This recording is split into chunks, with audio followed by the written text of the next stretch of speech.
In this session, we're going to use this simple integral bridge model to look at some of the auto-updating report facilities that have been added in 15.1.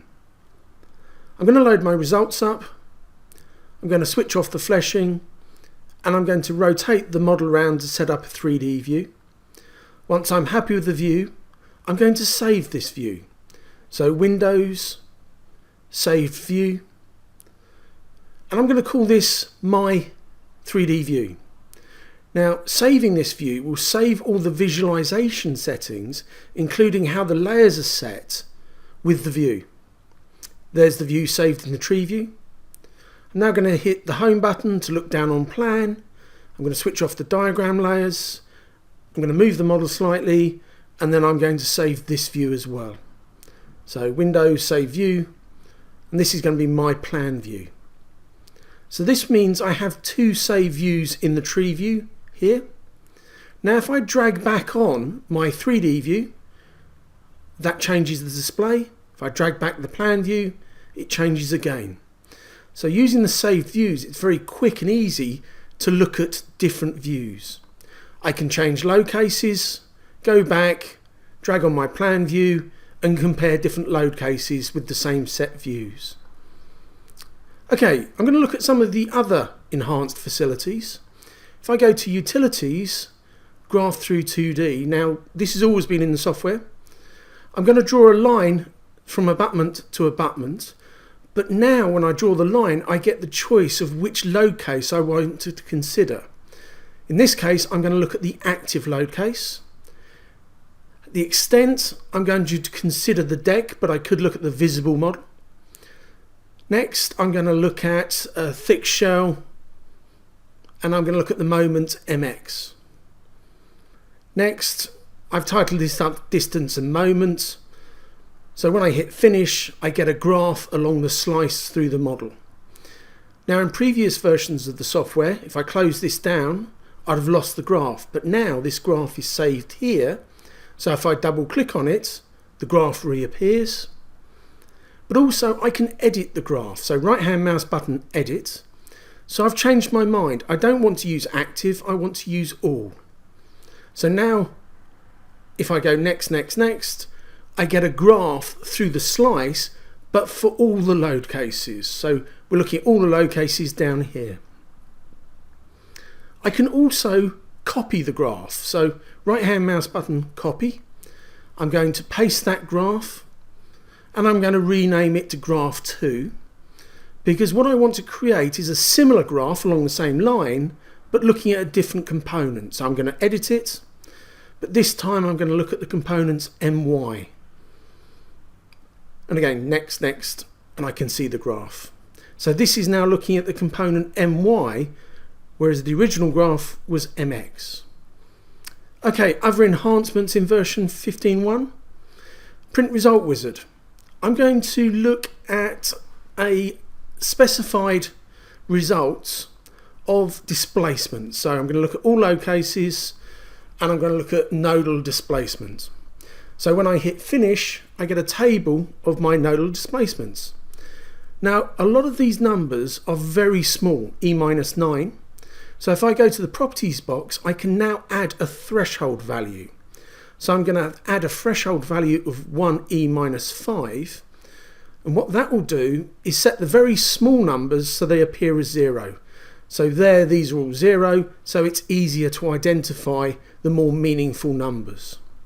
This has occurred for each of the load cases in the model. Now if I close this down, this again is saved in the tree view, so if I double click, I can get back to the table of numbers without going back through the print result wizard. Okay, let me set up a save view. I'm going to switch back on my geometry layer, and I'm going to select this pile line here. Now what I'm going to do is a one-click report on this line now. So rather than looking at the whole structure and the bending moments, I'm going to select one line and look at all the effects in a single summary page.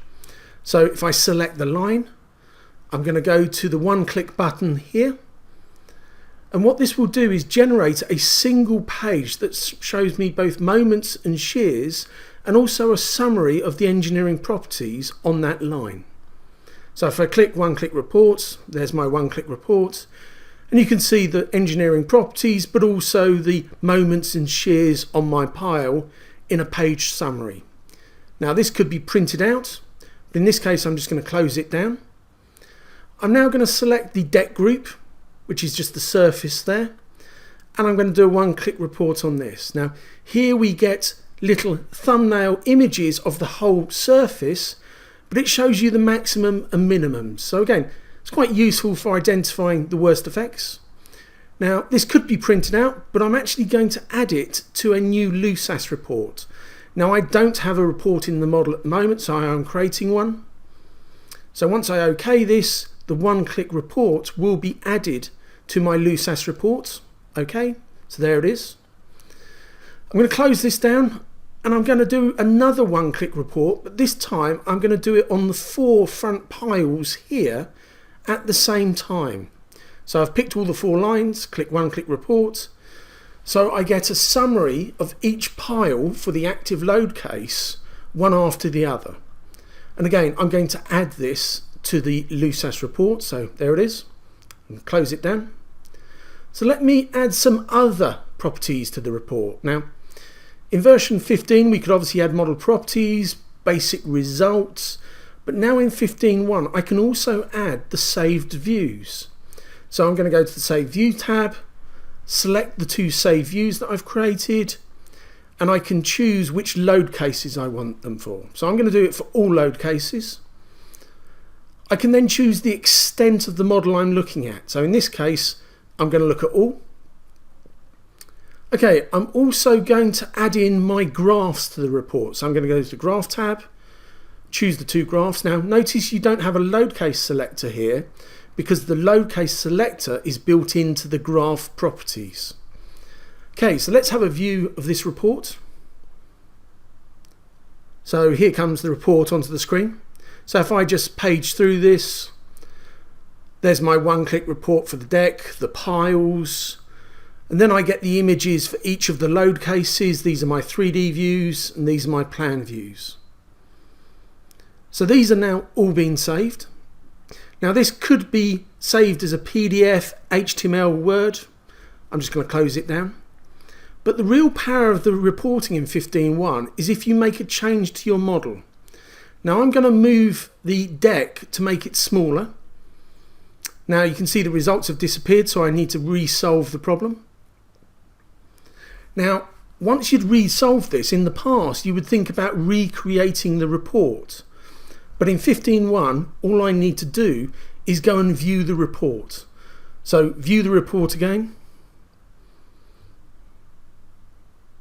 There's my report, and if I page through this, you'll see that the images have changed, not so much the piles, but here you can clearly see the images have been updated based on the smaller deck length. So the auto updating facilities in 15.1 are very powerful and allow me to quickly get the results that I want. Now for more information on the reporting facilities in 15.1, look at the updated help system.